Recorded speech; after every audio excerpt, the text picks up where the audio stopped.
Hello guys, in this video I am going to be reacting some more chemicals. So right here I have my sodium hydroxide, I have here my magnesium sulfate, and I have here my sulfuric acid. So like those experiments before, what I do is I will turn one solution into a suspension and then back into a solution, and I'll explain how it's done.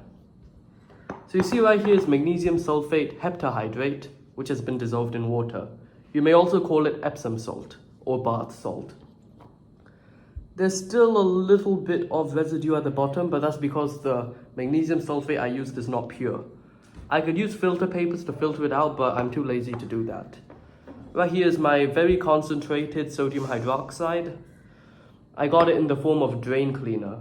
But what's ironic is that I tried using it to clean my drain, it did not work, so I just purified it into this chemical. So yeah. I will mix the two. If I mix sodium hydroxide with magnesium sulfate, it will form sodium sulfate and magnesium hydroxide.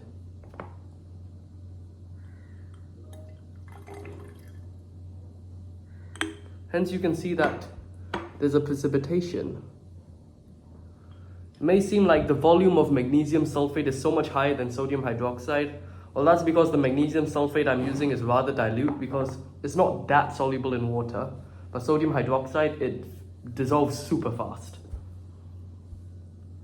Wait, hold on a minute. This is not magnesium hydroxide.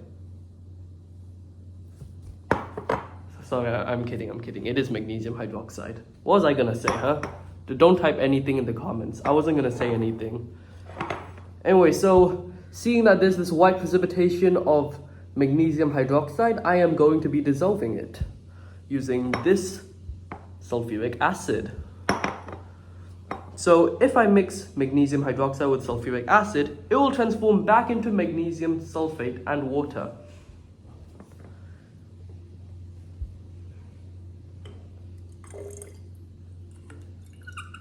Now with a good shaking, it would work.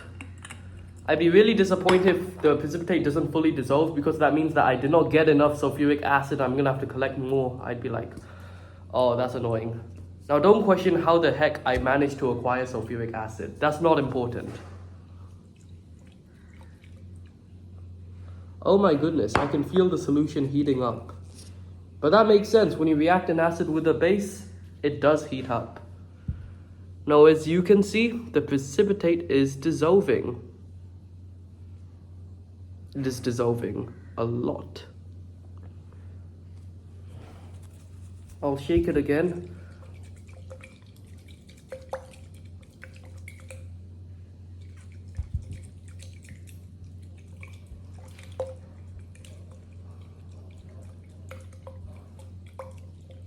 Oh my goodness, I can feel it heating up quite a lot.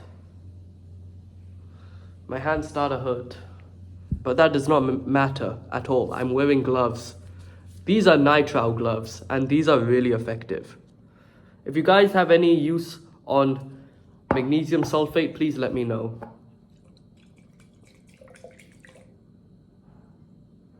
It seems like there's still a little bit of precipitate left.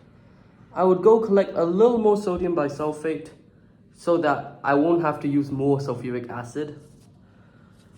The problem is that the amount of sulfuric acid I got was not based on the excess amount. I just got it by calculating the moles, and apparently based on stoichiometry, I got slightly less sulfuric acid than was intended. So I should go collect some sodium bisulfate to make up for the loss. Give me a moment. Alright, I've added some more sulfuric acid. I sadly forgot to record myself pouring in the sulfuric acid, but let's forget about that. As you can see, there's still some precipitate below, and I'll just keep shaking until it dissolves. The magnesium hydroxide will eventually get destroyed by this. I wouldn't say destroyed, more like react with the sulfuric acid, yeah, exactly, to form magnesium sulfate.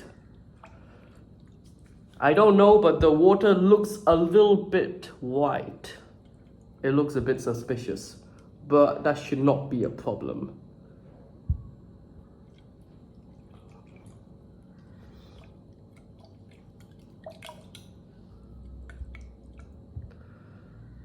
Oh my goodness, there's still precipitate. I will not give up until it all dissolves. It's so hard to stir. The mixture is like burning like crazy. Because the problem is magnesium hydroxide, when it reacts with sulfuric acid, it releases quite a bit of heat. So it's right now, if I have to give an estimate, the temperature is probably around 60. I'm not very sure.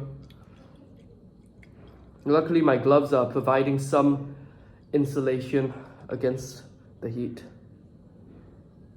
Alright, I think the precipitate has fully dissolved now. This is good. This is good.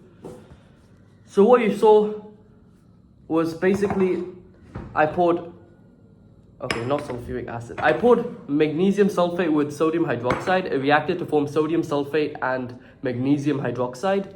So the magnesium hydroxide has been suspended as a precipitation. So then once the magnesium hydroxide settled down, I added sulfuric acid, which reacted with the magnesium hydroxide to form magnesium sulfate and water. So basically, I just turned magnesium sulfate into magnesium hydroxide. Then I converted it back to magnesium sulfate. If you guys have any ideas what I can use my magnesium sulfate for, please let me know. Also, don't forget to like and subscribe.